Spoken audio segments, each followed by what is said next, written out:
The Stanford Encyclopedia of Philosophy defines affirmative action as positive steps taken to increase the representation of women and minorities in areas of employment, education, and culture from which they have been historically excluded.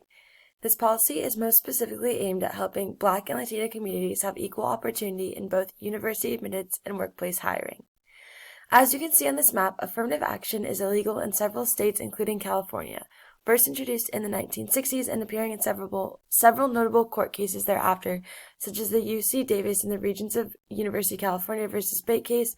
Affirmative action is a high-tension socialist issue that remains in the public eye.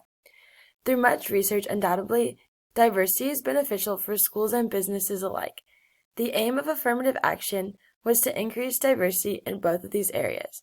However, not everyone sees it that way. This is why it's still under scrutiny and continues to be important, as you see in Prop 16 California election this year. This infographic from the Pew Research Center shows the demographic breakdowns of who supports and who does not support affirmative action policies as consideration for college admissions. While there is no group who overwhelmingly supports the policy, the minority groups are more in favor than the policy than white people. There are many pros and cons to this policy. The pros are as stated.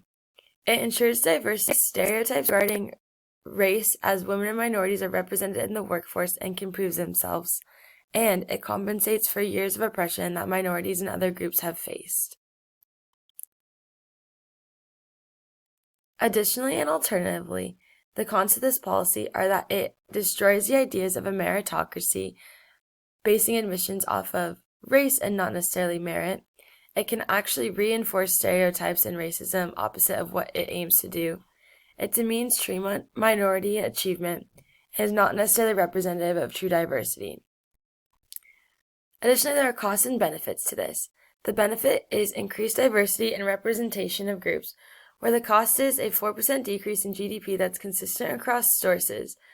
As stated, there is very little evidence of the direct resource cost of affirmative action program in the United States, although Kinsley notes that published estimates of the cost of affirmative action, 4% gross national product.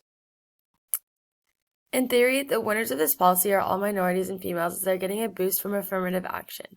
While this is theoretically sound, we'll discuss later in the presentation how there are actually very few winners when it comes to affirmative action.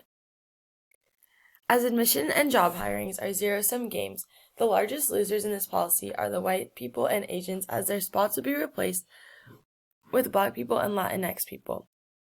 While there are no longer direct quotas, they are still losing out on these spots. However, as we will see in the next slide, minorities are also losers.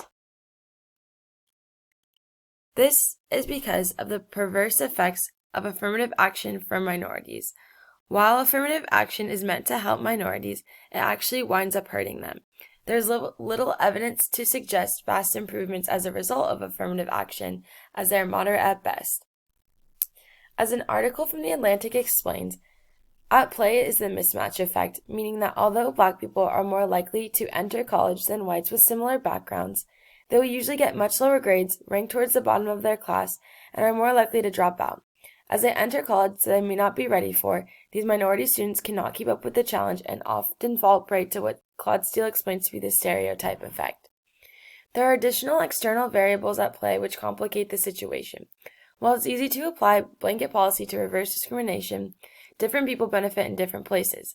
Based on gender and race, as you can see on this infographic, people have varying geographic opportunities, which makes affirmative action as a blanket difficult to accept. While diversity is important, people want merit intact, as we gathered from the discussion of the cons.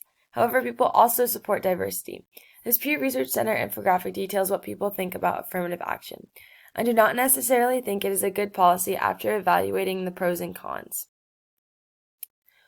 While this policy is a good start to the conversation about increasing diversity in both the workplace and in schools, we need to think about alternative methods such as the ones seen here. Alternative policies we need must reward both merit and increased diversity. I would convince stakeholders to enforce different policies as the alternatives are available. For example, the Top 10% program from UT Austin in Texas is a program run through the state of Texas where students who are in the top 10% of their graduating class get automatically admitted to all publicly funded Texas universities. This is more meritable due to external factors such as than affirmative action. The downside to this is when intellect is not reflected in GPA due to external factors such as caregiver or breadwinner of a household. Another alternative to distinguishing applicants by race would be to looking at socioeconomic factors. By doing this, it paints the most representative story about who is struggling and in need of help and in what ways. This slide determines who is in poverty based on race.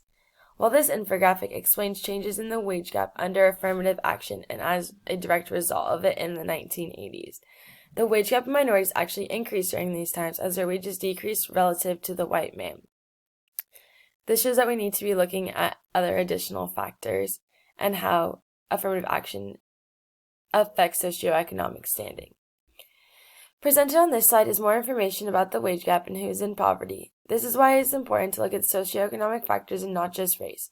While the primary races who need help are Black and Hispanic people, not all of those people in those races are without wealth and privilege, and not all of the white people and Asians are fine without help.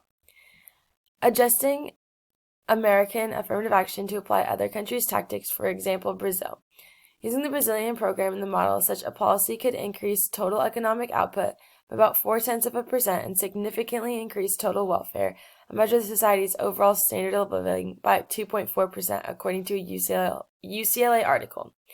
The future of affirmative action is still uncertain as it remains a polarizing issue. This will definitely continue to be a topic of conversation. Here are the resources throughout this project. Thank you for listening.